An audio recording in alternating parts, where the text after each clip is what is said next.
जो मुस्कुरा रहा है उसे दर्द ने पाला होगा। जो चल रहा है उसके पाँव में छाला होगा। बिना संघर्ष के इंसान चमक नहीं सकता। जो जलेगा उसी दिए में उजाला होगा। संघर्ष क्यों बचे संघर्ष से, संघर्ष ही तो जीवन की आत्मा है। जितना कठिन संघर्ष होगा उतनी ही शानदार जीत होगी। एक बार एक किसान भगवान से बहुत ही नाराज़ हो गया। किसान बहुत मेहनती था। बहुत मेहनत से वह खेतों में अनाज उगाता, उसकी देखभाल करता, पर अक्सर उसकी फसल खराब हो जाती। कभी सूखा पड़ जाता, कभी बाढ़ आ जाती, कभी तेज़ धूप, कभी आंधी। कोई ना कोई कारण बन ही जाता कि उसकी फसल खराब हो जाती। एक दिन वह किसान गुस्से में आसमान की ओर देखकर भगवान से कहा, हे ईश्वर, आपको लोग सब ज्ञाता मानते हैं कि आप सब जानते हैं। कहते हैं कि आपकी इच्छा के बिना एक भी पत्ता नहीं हिलता, पर मुझे तो लगता है कि आप छोटी सी छोटी बात भी नहीं जानते। आपको तो यह भी नहीं पता कि खेती बाड़ी कैसे करते हैं। अगर आप जानते होते तो हर समय जो बाढ़, आंधी और तूफान आते हैं वो कभी नहीं आते। आप नहीं जानते कि कितना नुकसान उठाना पड़ता है हम किसानों को। यदि आप मेरे हाथ में यह शक्ति दे दें कि जैसा मैं चाहूँ वैसे ही मैं मौसम कर दूँ, फिर आप देखना मैं अन्न के भंडार लगा दूँगा। भगवान इस किसान के तीखे वाक्य सुनकर मुस्कुरा रहे थे और वह किसान के सामने प्रकट होकर बोले, मैं आज से तुझे यह शक्ति देता हूँ कि तू अपनी खेतों पर तुम्हारी जैसी इच्छा ही तुम वैसा मौसम कर दोगे। मैं बिल्कुल भी दखल नहीं दूंगा। तुम्हारी इच्छा से सब कुछ होगा। किसान बहुत खुश हो गया। किसान ने गेहूं की फसल अपने खेतों में बोई।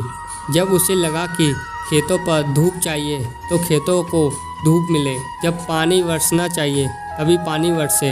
आंधी तूफान बाढ़ कुछ भी उसने अपने खेतों पर आने नहीं दिया। किसान के खेत में इस वर्ष ऐसी फसल हुई जैसी कभी नहीं हुई थी।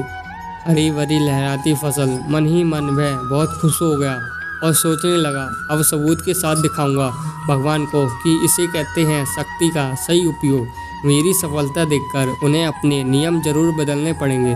कुछ दिन गुजरे, फसल कटने को तैयार हो गए। किसान बहुत उत्सुकता के साथ फसल को काटने लगा, और जैसे ही उसकी नज़र गेहूं की बालियों पर गया तो उसने अपना सिर पीट लिया और वह रोने चिल्लाने लगा। गेहूं की एक भी बाली के अंदर गेहूं का दाना नहीं था। सारी बालियां अंदर से खाली थी। किसान बहुत दुखी हो गया। उसने भगवान को रोते हुए फिर पुकारा, हे प्रभु, तुमने ये मेरे साथ क्या किया? क्या तुमने मुझे कोई सज़ा दी? भगवान बोले, पुत्र, ये तो होना ही था।